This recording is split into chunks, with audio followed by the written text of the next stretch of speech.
آیت نمبر 62۔ میں پہنچاتا ہوں تمہیں پیغامات اپنے رب کے، اور میں خیر خواہی کرتا ہوں تمہاری۔ یعنی حضرت نوح علیہ السلام فرما رہے ہیں کہ میں تمہیں جو پیغامات پہنچاتا ہوں وہ اللہ سبحانہ و تعالیٰ کے پیغامات ہیں، اور ان کو پہنچانے کا مقصد یہ ہے کہ میں خیر خواہی کرتا ہوں تمہاری، یعنی میں تمہارے لیے اچھا بہترین چاہتا ہوں تاکہ شرک سے پاک تمہاری زندگی ہو اور اللہ سبحانہ و تعالیٰ کے بتائے ہوئے اصولوں کے مطابق ہو۔ اور میں جانتا ہوں اللہ کی طرف سے وہ کچھ جو تم نہیں جانتے، یعنی مجھے اللہ تعالیٰ نے جو پیغامات دیے، جو نبوت سے سرفراز کیا، مجھے اللہ سبحانہ و تعالیٰ کے بارے میں جو پتہ ہے وہ تم نہیں جانتے، اور میں اسی بنا پر تمہیں وہی تعلیمات دیتا ہوں جو اللہ تعالیٰ نے مجھے دیں اور تمہیں پہنچانے کے لیے کہا۔ میری کوئی بات بھی اپنی مرضی کی نہیں ہے، بلکہ میری تمام تعلیمات اللہ سبحانہ و تعالیٰ کے احکامات کے مطابق ہیں۔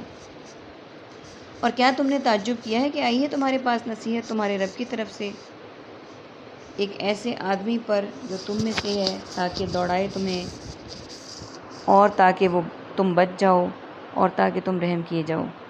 یہ ہمیشہ جن لوگوں پر اللہ سبحانہ و تعالیٰ نے انبیاء کو بھیجا ان کو یہ اعتراضات تھے، اور حضرت نوح علیہ السلام کی قوم بھی انہی میں سے تھی کہ جو ہمارے پاس نبی آتا ہے وہ کیسا نبی ہے جو ہمارے مطابق ہماری طرح ہی کھاتا بھی ہے، پیتا بھی ہے، بازاروں میں بھی جاتا ہے اور تجارت بھی کرتا ہے۔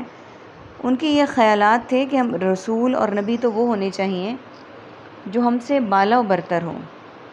اب اس میں اللہ سبحانہ و تعالیٰ کی طرف سے حکمت پوشیدہ ہے کہ اگر رسول اس طرح کے ہوں گے تو جو انسان نہیں ہوں گے وہ انسانوں کے پرابلمس کو کیسے سمجھیں گے، اور انسانوں کو کیسے اویئرنیس دیں گے، کیسے ان کو انفارم کریں گے تمام اصلاحات سے۔ جب تک انسان خود کسی فیز سے نہ گزرے وہ کیسے کسی کو اویئر کر سکتا ہے۔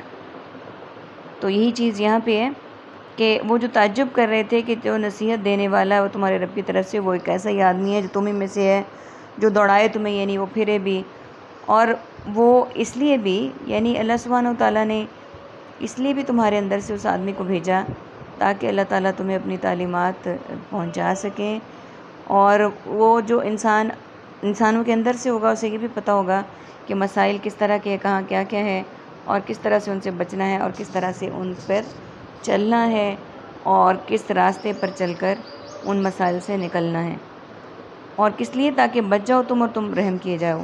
یعنی یہ سب کچھ اللہ نے کس لیے کیا؟ اپنے بندے، اپنے نبی کس لیے بھیجے؟ ہماری ہدایت کے لیے، تاکہ تم بچ بھی جاؤ برائیوں سے، بے راہ رویوں سے، اور اس لیے کہ تم پر رحم کیا جائے۔ اللہ سبحانہ و تعالیٰ سے دعا ہے کہ ہم بھی ان تمام برائیوں سے بچنے والوں میں شمار ہوں، اور ہم بھی اللہ سبحانہ و تعالیٰ کے رحم کے مستحق قرار پائیں۔ آمین ثم آمین۔ آیت نمبر 64۔ پھر انہوں نے جھٹلایا اسے تو ہم نے بچا لیا اسے اور ان لوگوں کو جو اس کے ساتھ تھے کشتی میں۔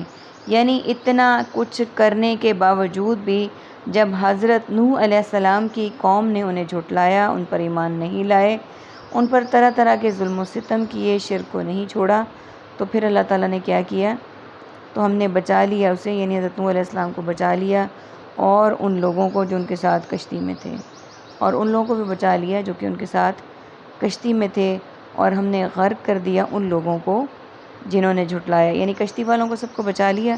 یہ اللہ تعالیٰ نے خاص حکم دیا تھا کہ انہی لوگوں کو کشتی میں سوار کروانا ہے جو کہ آپ پر، حضرت نوح علیہ السلام پر ایمان لانے والے تھے، اور ہم نے غرق کر دیا ان کو جنہوں نے جھٹلایا، یعنی جھٹلانے والوں کو غرق کر دیا۔ کس کو جھٹلایا؟ اللہ سبحانہ و تعالیٰ کی آیات کو۔ یقیناً وہ لوگ اندھے لوگ تھے۔ اب اندھوں سے مراد یہ نہیں کہ ان کی بینائی نہیں تھی، وہ دیکھ نہیں سکتے تھے۔ اندھوں سے مراد یہ ہے کہ وہ لوگ جو تھے وہ دل کی آنکھوں سے، توحید کی آنکھوں سے، وحدانیت کی آنکھوں سے نہیں دیکھتے تھے، اور وہ ہر کام اپنی مرضی کے مطابق کرتے تھے، اللہ سبحانہ و تعالیٰ کے پیغامات کو نہیں پہنچاتے تھے۔ یہی ان کا اندھا پن تھا۔ اللہ تعالیٰ ہمیں ایسے لوگوں میں شامل ہونے سے بچائے جنہوں نے اللہ سبحانہ و تعالیٰ کی آیات کو جھٹلایا اور ان کی تکذیب کی، اور وہ دلوں کے اندھے قرار پائے۔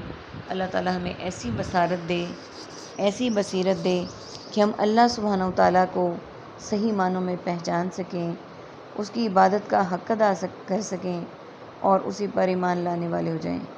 آمین ثم آمین۔ وآخر دعوانا ان الحمد للہ رب العالمین۔ سبحانک اللہم و بحمدک، نشہد ان لا الہ الا انت، نستغفرک و نتوب الیک۔ السلام علیکم ورحمۃ اللہ وبرکاتہ۔